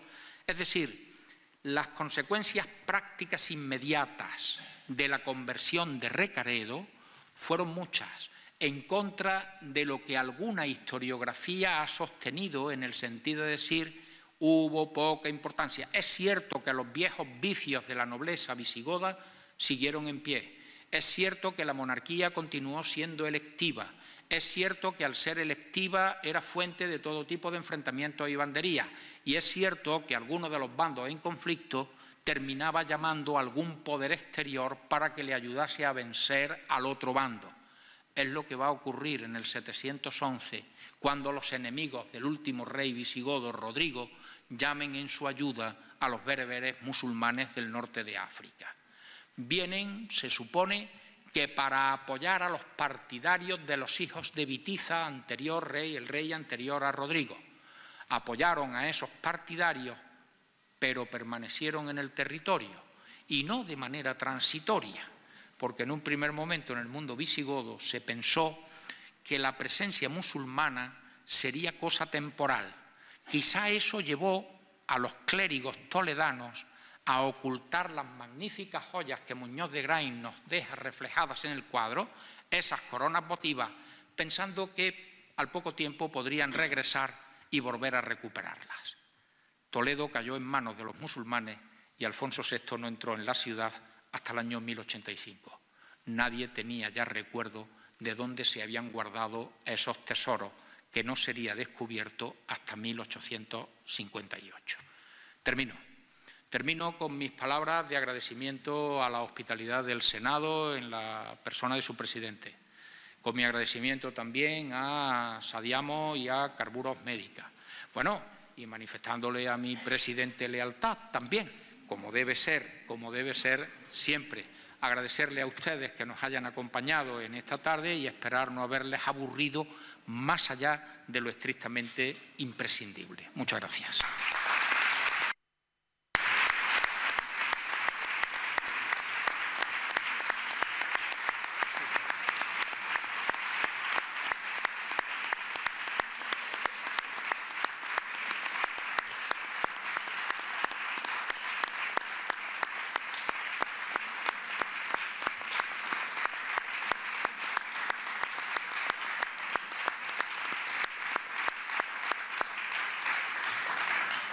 Esto es casi como en la ópera. Igual.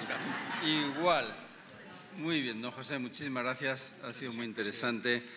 Aquí pone que este acto es participativo, es decir, que pasamos a un turno de preguntas del público asistente y yo simplemente quiero hacerle una apreciación a don José. Efectivamente, en este cuadro, y probablemente por deformación profesional lo digo, las arquitecturas son bizantinas. No es prerrománico, es bizantina, la basílica o la iglesia.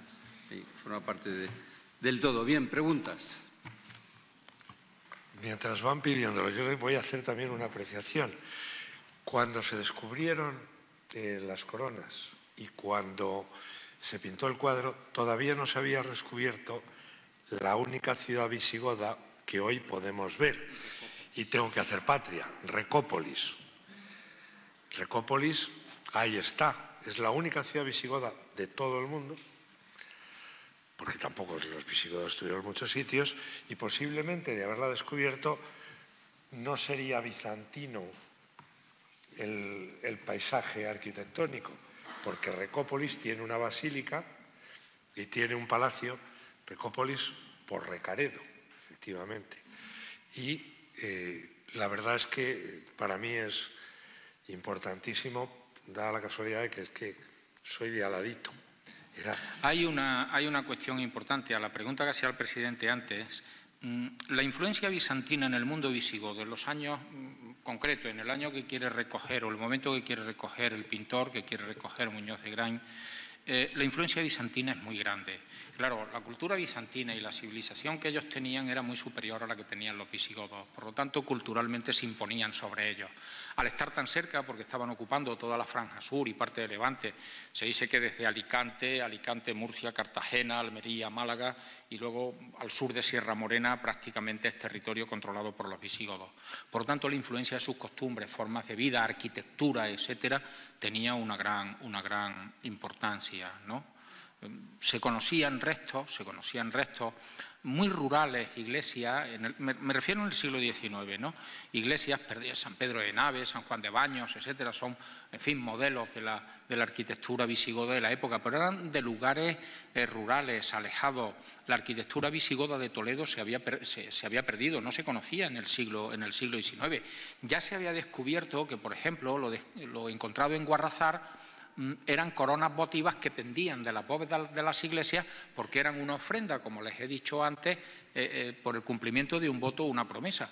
Eso no se sabía en el primer momento, porque mucha gente pensaba que eran lámparas que se colgaban y lo que era la corona, la corona estrictamente, podían haber tenido vela y que hubiesen servido para alumbrar, porque claro, desconcertaba un poco ver una corona con unas cadenas colgadas de un sitio. Esto tiene poco sentido. Pero bueno, ya cuando en el año 84-88 Muñoz de Grain está pintando el cuadro, ya se sabe que eran ofrendas que colgaban de las bóvedas de las iglesias, como él ha hecho. Pepe, pero fíjate, cuando se descubre Recópolis, que es la ciudad de verano de los visigodos, Tajo arriba, voy a dar una primicia. En las investigaciones de este año, que está llevando Laura Olmo Hijo, lleva muchos años dirigiendo, se creía que el viejo puente, porque con las ruinas de Recópolis se hace Zorita de los Cañes, el gran castillo que va a ser el eje defensivo del norte de la Marca Media ahí. Pero se creía que el puente visigodo estaba de la puerta de Toledo. Bueno, pues parece que no era el puente. Posiblemente lo que están diciendo es que podía haber un embarcadero fluvial, dado que era un poco la capital de verano y subirían por el Tajo. Pero cuando se descubre Recópolis, no se atreven a decir que es visigodo. La basílica, Cabré, está empeñado en que es romana y que las columnas que son romanas, y dice, pues las habrán traído de Segóbriga, pero no podía ser visigoda porque no les cuadraba con lo que tú dices, hasta que de pronto aparecieron las monedas de las cecas visigodas y se acabó. Hay en el caso de Guarrazar, otro cordobés, en este caso José Amador de los Ríos, que excava la zona, terminará escribiendo un libro y le da al arte que ha aparecido allí el nombre de romano-bizantino. No se atreve a decir tampoco que es visigodo. Por eso les decía al principio de la conferencia que el mundo visigodo ha tenido mala suerte histórica, ¿no? Y bueno, si fue capaz de generar joyas que ustedes pueden ver hoy en el Museo Arqueológico Nacional, donde hay una parte de esas coronas, en fin, el nivel cultural no era tan bajo como se puede pensar y desde luego Muñoz de Graín lo reflejó muy bien en el cuadro, en fin, que pueden ustedes admirar ahí a mi derecha. Sí.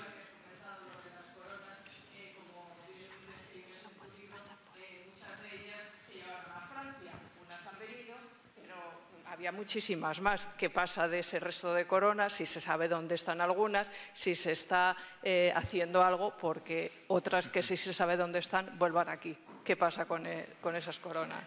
El número de piezas que se descubren en Guarrazar no sabemos exactamente cuál fue. Sí sabemos que eran dos fosas muy grandes, de unos 70 metros de altura por 45 por 45 centímetros de lado. Es decir, ahí, en fin, hay capacidad para guardar muchísimas cosas. Y sí sabemos que quienes descubren esas dos fosas, uno es Francisco Morales y otro Domingo de la Cruz, en fin, asustados en un primer momento, desconocedores del valor que aquello tenía, entregaron muchas a joyeros visigodos, a joyeros toledanos que las destinaron al crisol. Las trocearon y se perdieron para siempre. Luego sabemos que 9 al menos fueron a parar a Francia por mano de un profesor francés de la Escuela Militar de Toledo, ¿no? Y luego de esas 9 que se exhibían en el Museo de Historia Medieval de París, que es el Museo de Cluny, 6 de ellas, que son las que hoy pueden verse en el Museo Arqueológico Nacional, pudieron regresar a España. Y regresaron en el año 1941 mediante un acuerdo que firma España, la España de Franco, con la Francia de Vichy del mariscal Pétain. También, por ejemplo, en ese momento se devuelve la Dama de Elche, además de las coronas. Se devuelve una Inmaculada que el mariscal Soult había robado, una Inmaculada, digo robado porque además es así, de Murillo, ¿no?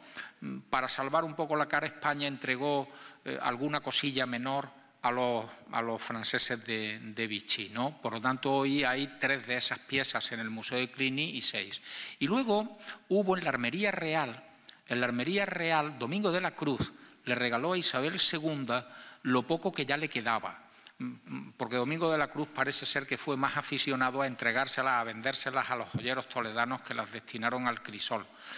Se las regala Isabel II y estuvieron exhibidas en la Armería Real. Pero en el año 1921, una corona muy importante, la del rey Suintila, digo muy importante porque Suintila es el monarca visigodo que expulsa a los bizantinos. Es decir, con él se acaba la presencia bizantina en la península ibérica y, digamos, hay un proceso de asentamiento del poderío visigodo. Bueno, pues la corona que Suintila donó y que estaba en la Armería Real fue robada y no se ha podido averiguar dónde está. O sea, en algún sitio estará porque alguien la robó y no sabemos si la destinó al crisol, la tiene algún coleccionista particular para verla él y sus amigos o qué, pero hubo un robo. Eso es lo que sabemos en este momento de esas coronas. Pepe, una cosita. Cuando hemos hablado de la conversión de de todo el cuadro de la conversión de Recaredo. ¿Qué implicó para los arrianos? O sea, sabemos que muchos años más tarde sí que se les persiguió, pero en su momento, a los que no se convirtieron junto con el rey, ¿tuvo alguna consecuencia o inicialmente no fue así? Sí, muy bien. Parece ser que, además de esa resistencia, hubo gente que no se convirtió. No hubo una persecución en el primer momento. Se les toleró como antes los visigodos habían tolerado a los hispanoromanos, pero poco a poco se fue convirtiendo en una religión minoritaria. Otra consecuencia que sí se produce en ese momento era que los judíos, que habían sido también tolerados, vamos a decir, hasta este momento, van a ser ya sistemáticamente perseguidos. Hay una legislación durísima que está recogida en los cánones de los concilios de Toledo contra los judíos, pero hay cierta tolerancia con los arrianos. Sí.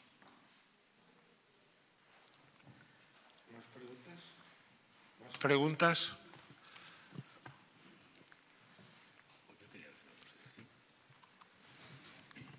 Bueno, pues yo quería, no sé si una pregunta, pero sí al menos una consideración. Primero, felicitarte porque me ha encantado tu exposición. Bueno, muchas gracias. Me gusta mucho la historia, pero me reconozco profano, pero me encanta la historia, con lo cual ha sido para mí una hora, 40 minutos, 45 fantásticos.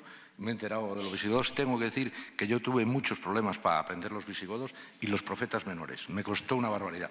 Los tuve que copiar no sé cuántas mil veces. También me ha gratificado que le hayas mostrado lealtad al presidente y que no te hayan influenciado tanto los visigodos como para cargártelo. O sea que bien, es el presidente de la asociación. Y dicho eso, bueno, pues parece que la conversión... esto no es selectivo.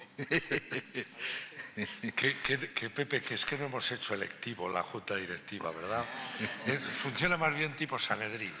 Bueno, lo cual nos tranquiliza a todos, ¿no? y yo, por último, pues hombre, la verdad es que en el Senado haya un cuadro de este tamaño y de estas características, pues hace pensar que en el Senado, en el siglo XIX, cuando se encarga este cuadro, entendieron que este era un momento muy especial en la historia. Y probablemente sea, es decir, me gustaría saber por qué. Bueno, quizá haya sido por la conversión o por unificar la religión. Evidentemente en el Senado tendría que haber mucha influencia religiosa en aquel tiempo para que eso fuera un acto muy importante de cara a la historia de España, ¿no? Bueno, yo creo que en realidad lo que ocurre en ese momento es que se ha visto que la conversión de Recaredo, que es un acto religioso, tiene unas fortísimas repercusiones de índole política, de índole jurídica, de índole legal. Es decir, creo que lo he expresado así, es como el primer paso, la primera piedra hacia modificaciones de la situación. Por ejemplo, los matrimonios entre, creo que lo he dicho, visigodos e hispanorromanos estaban prohibidos. Eso significaba una separación entre los dos pueblos, un pueblo dominante y otro pueblo dominado, ¿no?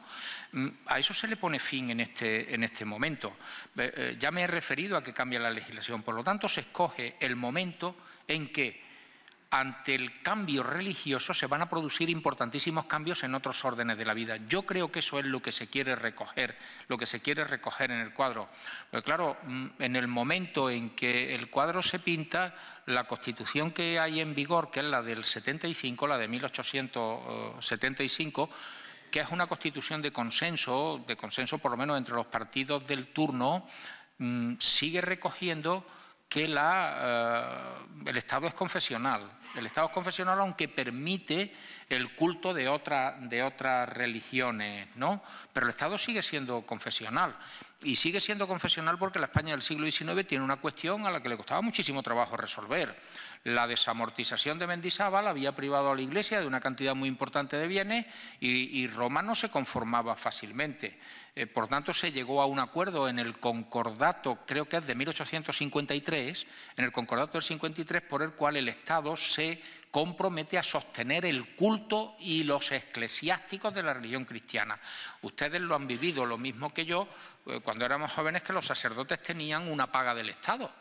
Eran como funcionarios, como si fuesen profesores o como si fuesen médicos del sistema público de salud, ¿no? Eso se ha ido modificando, pero eso es un proceso que ocurre. Y si la Constitución no era confesional, es decir, el Estado no se declaraba oficialmente católico, ¿cómo podía explicar jurídicamente que le pagaba un salario a los sacerdotes católicos. Pero bueno, aparte de que el Estado confesionalmente fuese católico, yo no creo que influyese en el presidente del Senado o en los senadores de aquella época para tomar esa decisión, sino que me parece que es un momento importante de nuestra historia y de una época de nuestra historia poco bien tratada. Pepe, pero tú has dicho antes algo muy interesante, que es el momento ahí, en ese siglo, en que España por primera vez se considera, empieza nación desde el punto de vista de Constitución. Y de alguna manera esto no puede ser este cuadro un encargo para decir, de ahí venimos. Es el primer momento en que hay una España con una capital, con una monarquía, ¿no? Quizás también hay un intento de cimentar en el pasado lo que es la idea de la nación, ¿no? Pero eso es lo que recogen los demás cuadros. Por ejemplo, que allí esté el cuadro de Pradilla, no es casualidad. Es decir, es el momento en el que desaparece el último Estado islámico que hay en la península. Por lo tanto, todos los reinos peninsulares, todos los reinos de la península son cristianos. Y en aquel momento, vuelvo a insistir, la cuestión religiosa unía. No era como, en fin, como ahora, que parece una cuestión menor y pueden unir o desunir otras situaciones o otras cuestiones, pero en aquel momento la religión es muy importante.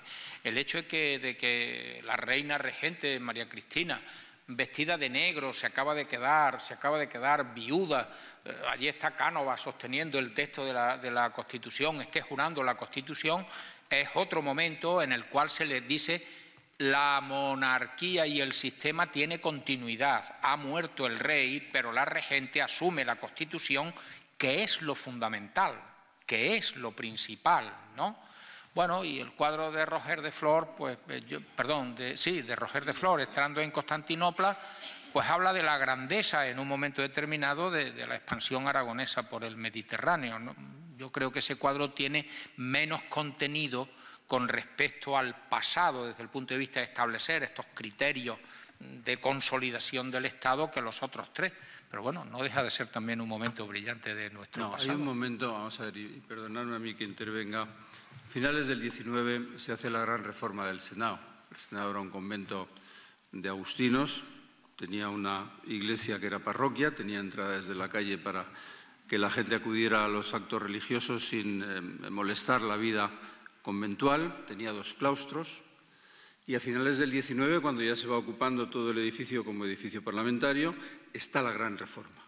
La gran reforma es cerrar los 2 claustros, de los 2 claustros salen 2 salas iguales, esta y la biblioteca, que podrán pasar luego a verla, es una biblioteca magnífica, probablemente de las mejores que hay en España, de las más bonitas que hay en España, y lo que fue la antigua iglesia, la antigua parroquia, que es donde se reúnen, como yo decía en la introducción, las Cortes de Cádiz por primera vez cuando vienen a Madrid. Cuando vienen, no había un edificio parlamentario y se reúnen por primera vez, se acomoda, primero en el Teatro de los Caños de Peral, que era el que había antes del Teatro Real, tienen ahí 2 plenos, mientras se adecúa la iglesia de los agustinos, la parroquia de los agustinos, como salón de plenos, como parlamento. Bien, a finales del 19 se hace la gran reforma y la mesa, el presidente del Senado, lo que hace es, aparte de la enorme biblioteca, el salón de pasos perdidos de conferencias, que es encarga 4 cuadros y 4 estatuas que representan lo que entonces se pensaban que podían ser los hechos más importantes de la historia de España. Y efectivamente, como dice don José y como dice Chani, tenemos la conversión de Recaredo, que es muy importante, que es verdad que simboliza la conversión al cristianismo, que entonces era también la religión importantísima, pero sobre todo es la primera unidad de España. Es decir, simboliza toda la península, que está dentro de un reino, acogida a un monarca como la primera unidad de España. Tenemos la entrega de llaves de Boabdil en Granada a los Reyes Católicos, que significa, es el culmen de la expulsión de los árabes de la península, y es la segunda vez que se reunifica, otra vez se produce la unidad de España. Tenemos la entrada de Roger de Lauria Roger de Flor en Constantinopla, que viene a simbolizar también la importancia que tuvo entonces el Reino de Aragón, equiparable al Reino de Castilla. El Reino de Castilla dominaba el Atlántico junto con los portugueses, pero el Reino de Aragón dominaba el Mediterráneo junto con los otomanos, con los turcos. Y de ahí viene Lepanto y de ahí viene la batalla de Lepanto, que en su día ya trataremos. Ese cuadro es importantísimo, porque el Reino de Aragón está entrando con los mercenarios almogávares en Constantinopla, en Estambul, y está devolviendo la libertad a Bizancio, a la Iglesia ortodoxa, a Bizancio, y vemos la Basílica de Santa Sofía, si los minaretes que tiene ahora, pues entonces la Basílica de Santa Sofía era la equivalente al Vaticano, a San Pedro del Vaticano que hay en Roma, y sobre todo lo que simboliza es el poder del Reino de Aragón. Ahora que se habla tanto de catalanes del Reino de Cataluña y Aragón, mentira, mentira. Es decir, yo he ido, por ejemplo, al monasterio de Poblet y mi asombro fue cuando veo, este es el monasterio de Poblet, cuna de los reyes catalano-aragoneses. ¿Pero catalano-aragoneses de qué? Es decir, entonces lo único que había era el Reino de Aragón.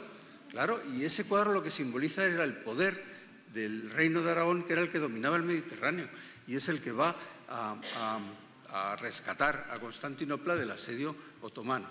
Y efectivamente este cuadro, que es el juramento de la reina María Cristina, lo que simboliza es lo que acaba de decir don José, que es la monarquía y la supervivencia y la pervivencia y el futuro de la monarquía. En el juramento de la reina María Cristina, que está embarazada, que nadie sabe si el futuro va a ser rey o reina, pero que lo que está es jurando la regencia, que duraría 18 años hasta la mayoría de edad del rey Alfonso XIII. Es decir, en ese momento, y las 4 estatuas las pueden ustedes ver, es decir, el cardenal Cisneros, Cristóbal Colón, don Juan de Austria, simbolizan también hechos importantes o personajes importantes de la historia de España. En ese momento, en esta sala, se quería recoger los hechos más importantes de la historia de España.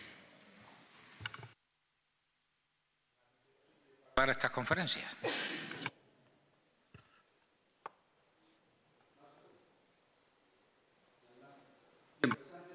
De clausurar este comienzo de las conferencias que vamos a hacer, yo le voy a dar la palabra a Antonio Pérez Henares para que nos cuente un poco el calendario del resto de las conferencias y de los cuadros a los que vamos a hacer mención. No, y para que tengan por lo menos unos minutos para poder visitar un poco este maravilloso edificio. Pues sí, vamos a seguir. Esta es la primera, tenemos 10 previstas. La próxima, bueno, intentaremos primero estar todos, ya los que nos va tocando, a la altura y a la dignidad del lugar y a la altura de Pepe, porque ha puesto el listón verdaderamente altísimo y se hará lo que se pueda cuando nos vaya tocando. Juan Eslava Galán será el próximo y será el día 12 de marzo, pero ya serán por la mañana. Esta será a las 12:30. Las siguientes serán a las 12 todas. Próxima, Juan Eslava Galán, Cristóbal Colón en el convento de la Rábida, decano de la Peña, 12 del 3 a las 12:30. José Luis Corral, jura de Rey Alfonso en Santa Gadea, de Marcos Iraldez, será el día 18 a las 12 horas. Me tocará después a mí con la batalla de las Navas de Tolosa, de Francisco de Paula Van Halen, que será el día 26 a las 12 de la mañana. Almudena de Arteaga, muchas gracias Almudena por acompañarnos hoy, también miembro de nuestra asociación y una maravillosa escritora. Colecta para sepultar el cadáver de don Álvaro de Luna, de José María Rodríguez de Losada. Ella les contará por qué ha elegido ese cuadro. A lo mejor hasta tiene que ver algo con ella. Será el día 2 ya del 4 a las 12 horas. Isabel San Sebastián le toca precisamente la entrada de Roger de Flor en Constantinopla, de Moreno Carbonero, y será el día 22 del 4. Jesús Sánchez Adaliz, el combate naval de Lepanto y el retrato de Soleimán, y será el día 7 del 5 del 2019, claro. María Vila San José, que hemos puesto mal lo de San Juan, ha sido error mío, también miembro de nuestra asociación y una magnífica y joven escritora. Hará el cardenal Jiménez de Cisneros liberando a los cautivos de Orán, de Francisco Jover, el 14 de mayo. Y finalmente Emilio Jara, jura de la Constitución de la reina María Cristina, de Joaquín Sorolla, es el cuadro, y será el día 20 del 5, justo para llegar a tiempo de lo que será, de alguna manera, el fin de esta legislatura. Solo quiero decirles que la manera de apuntarse, de poder hacerlo, como han hecho ahora, y creo que pues mañana o pasado ya estará en marcha, porque como ven el aforo es limitado y esperemos que muchos de ustedes repitan y que se incorporen algunos más mientras quepamos. Muchísimas gracias, ha sido un honor y un placer estar aquí y esperemos verles nuevamente a bordo.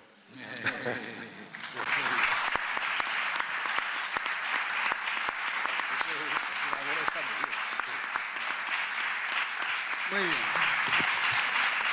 Pues muchas gracias y hasta la próxima. Buenas noches.